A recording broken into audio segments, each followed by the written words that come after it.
प्यारे बच्चों, आज हम जो हमारा चैप्टर नंबर 2 मौलिक अधिकार चल रहे हैं उसके अंतर्गत आज हम अध्ययन करेंगे राज्य के नीति निर्देशक तत्व। तो जब भारतीय संविधान बना बच्चों, तो भारतीय संविधान के जो संविधान वेत्ता थे उनके सामने बहुत सारी चुनौतियां थी। उन्होंने भारत का संविधान तो बनाया, लेकिन अब उसमें भी ध्यान रखना था कि सभी नागरिक संतुष्ट हों, तो उसके संतुष्ट के लिए मौलिक अधिकार दिए, साथ ही साथ सभी नागरिकों का कल्याण उसमें समाहित हो, ऐसा भी प्रयास था। तो उसके लिए कि सभी नागरिकों को विकास हो, सभी नागरिकों का विकास हो, इसलिए उसने राज्यों के लिए कुछ निर्देश जारी किए, जिनको हम राज्य के नीति निर्देशक सिद्धांत के रूप में जानते हैं। तो राज्य के नीति निर्देशक सिद्धांत क्या है उसको जानेंगे कि राज्य के नीति निर्देशक सिद्धांत क्या है। तो ये कहाँ से लिया गया है उसको भी जानेंगे। राज्य के नीति निर्देशक सिद्धांत कहाँ से लिए गए हैं उस सब पर चर्चा करेंगे।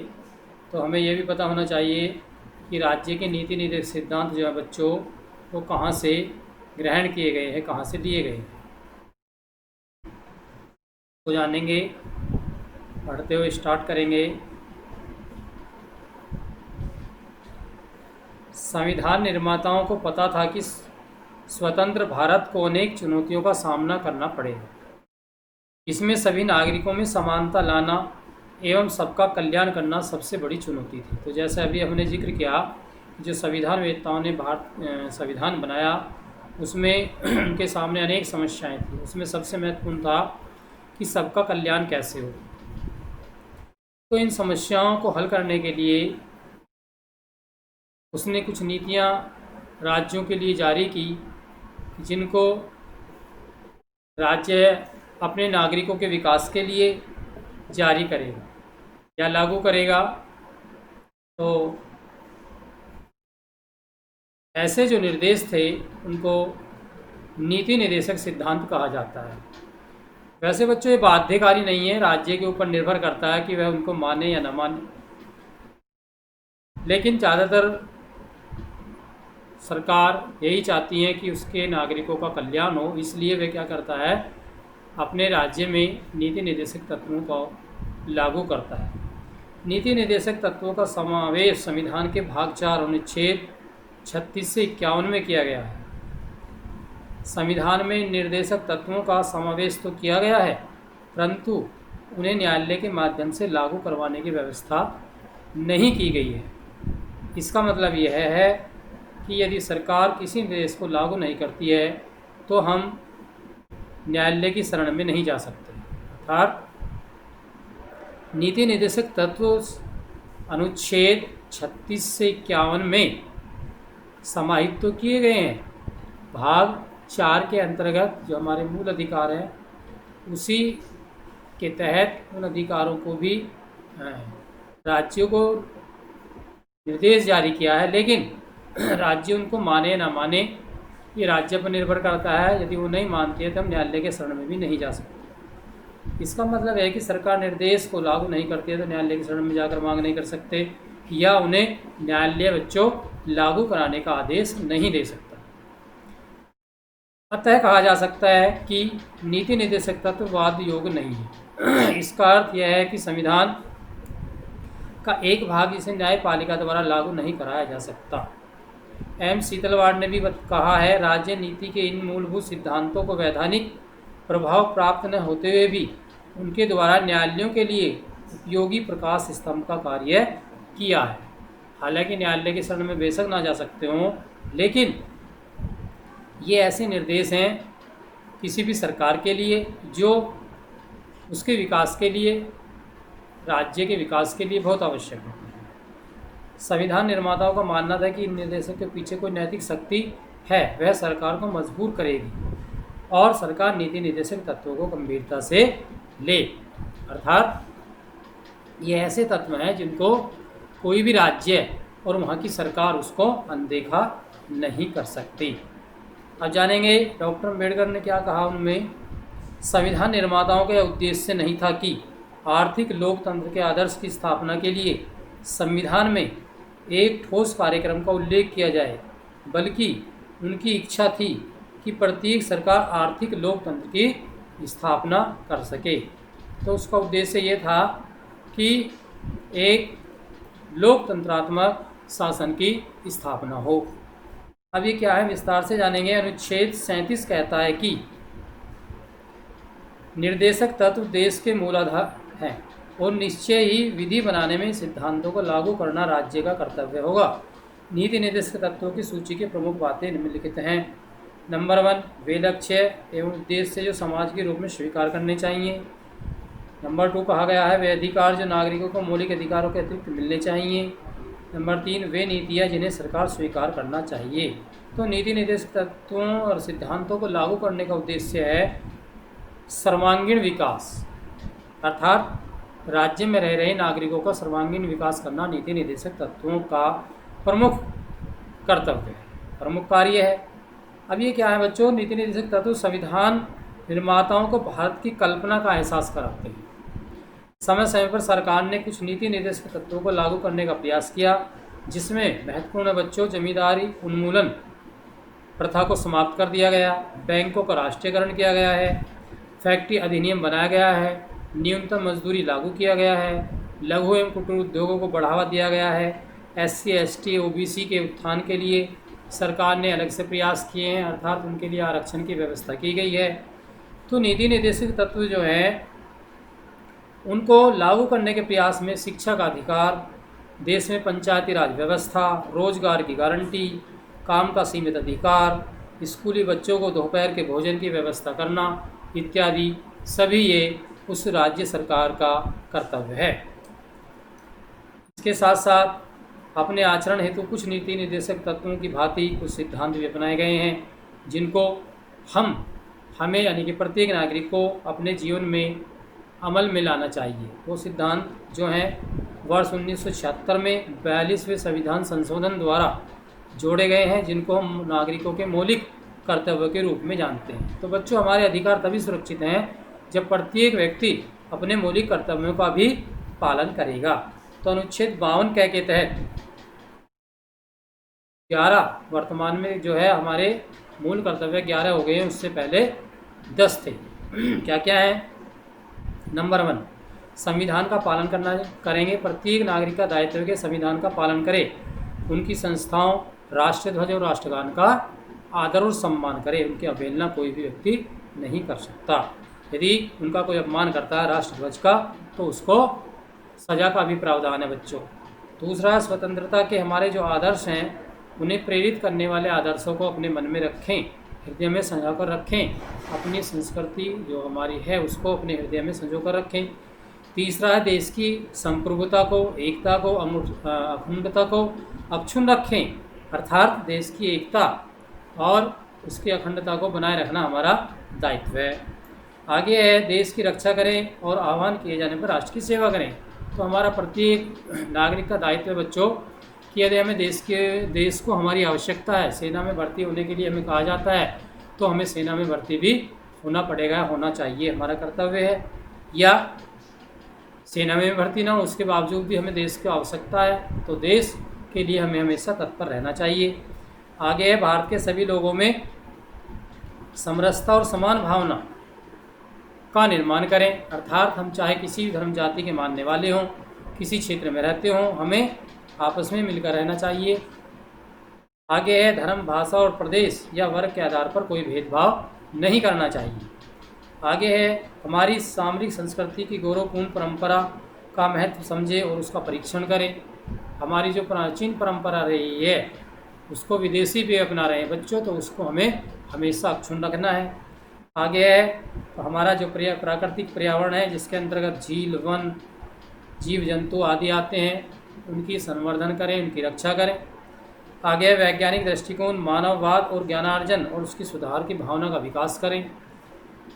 सार्वजनिक संपत्ति की सुरक्षा करें, हिंसा से दूर रहें। सार्वजनिक संपत्ति प्रत्येक नागरिक की है। ऐसा नहीं कि भाई चलो हमने इसमें कुछ खर्च नहीं किया, हमारे बाप ने कुछ खर्च नहीं किया, इसे नष्ट कर दें, खराब कर दें, ऐसा नहीं करना चाहिए, बल्कि उसकी सुरक्षा करनी चाहिए। और प्रत्येक जो जीव जंतु हैं उसके प्रति हमें दयालु होना चाहिए। इसके अलावा महत्वपूर्ण है कि राष्ट्र के निरंतर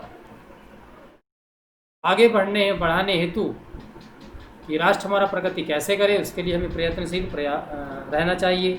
और सबसे महत्वपूर्ण है इसमें अंतिम जो 51 कै के अंतर्गत जोड़ा गया है कि माता पिता अथवा अभिभावक को 6 से 14 वर्ष के बच्चों के लिए जो शिक्षा का अधिकार प्रदान किया गया है, उसके अधिकार के तहत प्रत्येक नागरिक जो है अपने छोटे बच्चों को विद्यालय भेजे।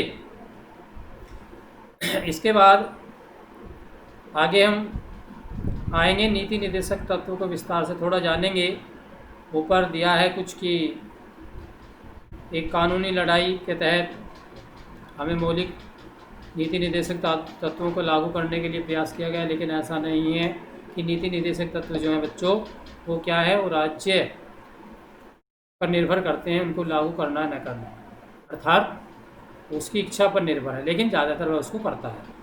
आगे हम नीति निर्देशक तत्वों को एक बार पुनः जानेंगे, कौन कौन से एक टेबल दिए शॉर्ट में जैसे पीछे मैंने समझ लिया है। उद्देश्य क्या है, लोगों को कल्याण और नागरिकों का सामाजिक और आर्थिक विकास करना इनका मुख्य उद्देश्य है नीति निर्देशक तत्वों का। दूसरा, उसी क्रम में जीवन स्तर ऊंचा उठाना और संसाधनों का समान वितरण, जो प्राकृतिक संसाधन है उस पर सभी की भागीदारी समान होनी चाहिए। आगे है नीतियाँ, पॉइंट नंबर 2, समान नागरिक संहिता, अर्थात सभी नागरिकों के साथ एक सी कानून की व्यवस्था लागू की गई है। मद्यपान निषेध, प्रत्येक राज्य अपने नागरिकों को मद्यपान करने से रोकने का प्रयास करता है, उसके लिए कानून बनाता है। घरेलू उद्योगों को बढ़ावा, प्रत्येक राज्य सरकारें अपने नागरिकों के लिए क्या करती है, छोटे उद्योगों को, घरेलू उद्योगों को, कुटीर उद्योगों को बढ़ावा देती है। उपयोगी पशुओं को मारने पर रोक लगाती है, ऐसे पशुओं का वध निषेध है जो उपयोगी हैं। ग्राम पंचायतों को प्रोत्साहन दिया जाता है क्योंकि वह हमारे न्याय की एक प्रारंभिक या सबसे छोटी इकाई है। आगे है ऐसे अधिकार जिन्हें न्यायालय में दावा नहीं किया जा सकता, जैसे पर्याप्त जीवन यापन प्रयास करता है, लेकिन सरकार राज्य कि प्रत्येक व्यक्ति का जीवन स्तर सुधरे, लेकिन वह स्वयं पर भी निर्भर करता है कि यदि हम काम ही नहीं करना चाहते तो हमारा जीवन स्तर नहीं सुधरेगा। दूसरा है महिलाएं पुरुषों को समान काम की समान मजदूरी, ये इम्पोर्टेंट है कि महिला और पुरुषों को कुछ क्षेत्रों में समान कार्य के लिए समान वेतन दिया जाता है, विशेषकर सरकारी क्षेत्रों में। प्राइवेट क्षेत्रों में कहीं पर कुछ भेदभाव भी किया जाता है। आगे आर्थिक शोषण के विरुद्ध काम का अधिकार 41 के अनुच्छेद के तहत, अर्थात प्रत्येक व्यक्ति को अपनी स्वेच्छा से अपनी इच्छा के अनुसार बच्चों काम करने का अधिकार है, उसको चुनने का, व्यवसाय का चुनने का अधिकार भी प्रदान किया गया है। तो नीति निर्देशक तत्वों में के अंतर्गत रखा गया है। 6 वर्ष से कम आयु के बालकों के हेतु प्रारंभिक बाल्यावस्था देखरेख और शिक्षा, ये भी प्रत्येक जो माता पिता अभिभावक है उनका दायित्व बनता है कि अपने बच्चों को वो परवरिश करें। आगे है पोषाहार स्तर, जीवन स्तर को ऊंचा उठाना तथा लोक कल्याण स्वास्थ्य सुधार करना। तो प्रत्येक राज्य का दायित्व है कि वह अपने नागरिकों के जीवन स्तर को ऊंचा उठाने के लिए ऐसी व्यवस्था करे जैसे पोषाहार की, और सबसे महत्वपूर्ण है कि वह उनको उचित सेवाएं, समुचित सेवाएं भी दे। जैसे सरकार ने चलाया हुआ है प्रत्येक राज्य स्तर पर भी, केंद्रीय स्तर पर भी, कि ऐसे गरीब तबके के लोग जो प्राइवेट हॉस्पिटलों में अपना इलाज नहीं करा सकते, उसको आयुष्मान कार्ड योजना के तहत जोड़ा गया है, जिसको निःशुल्क अपना इलाज वो प्राइवेट संस्थान में जाकर करा सकते हैं, यानी कि मेडिकल सेवाएं उनको दी जाती हैं। कृषि और पशुपालन का गठन तथा गोवध का प्रतिबंध है। तो कृषि और पशुपालन को बढ़ावा देने के लिए प्रत्येक राज्य सरकारें संकल्प प्रयास कर रही हैं। इसके अलावा गोवध अर्थात गाय का वध निषेध कर दिया गया है, प्रतिबंध है उस पर।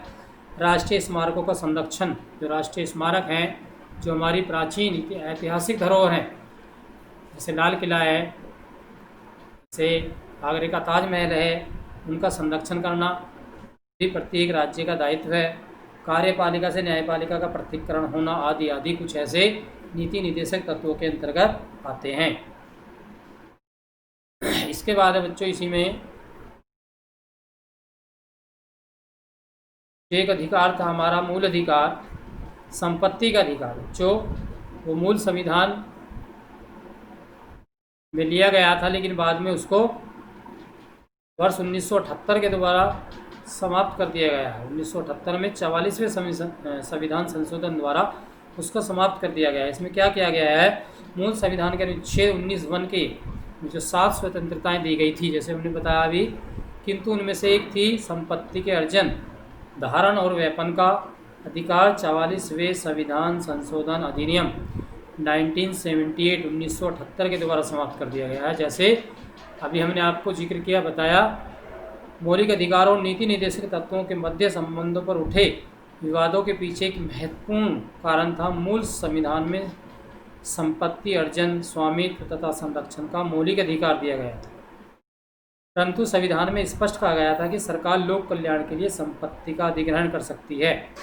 अर्थात आपको संपत्ति रखने का तो अधिकार वर्तमान में भी है किसी भी नागरिक को बच्चों, लेकिन यदि सरकार को अपनी आर्थिक योजनाओं को आर्थिक विकास के लिए किसी व्यक्ति की संपत्ति को लेना पड़े, अधिग्रहण करना पड़े, तो वह उसको सरकार को देनी पड़ेगी।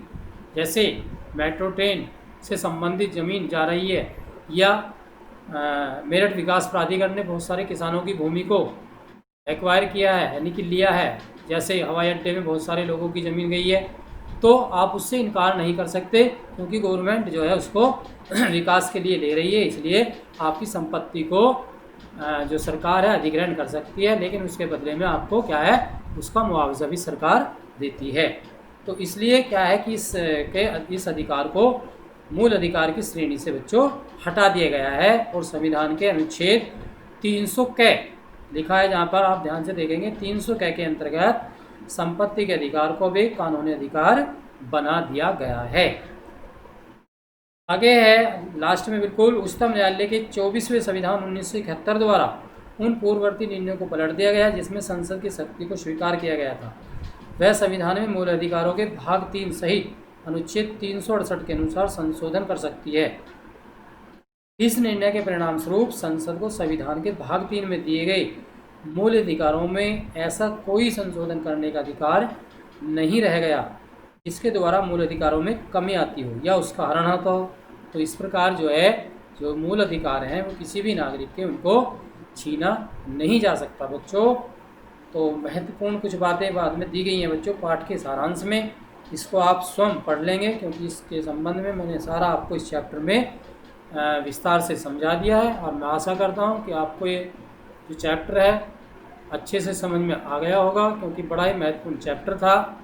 तो इसे आप बार बार, जो वीडियो आपकी है उसको आप बार बार देखेंगे, तो आज की जो आपका ऑनलाइन क्लास के माध्यम से जो चैप्टर है वो कंप्लीट होता है। इसके बाद आपको इसके नोट्स भेजे जाएंगे, फिर बाद में उसका बच्चों टेस्ट लिया जाएगा। तो पुनः आपसे यही कहूँगा कि आप जो अपना कार्य है वो पूरा करते रहें और समय समय पर उसको याद करते रहें। धन्यवाद।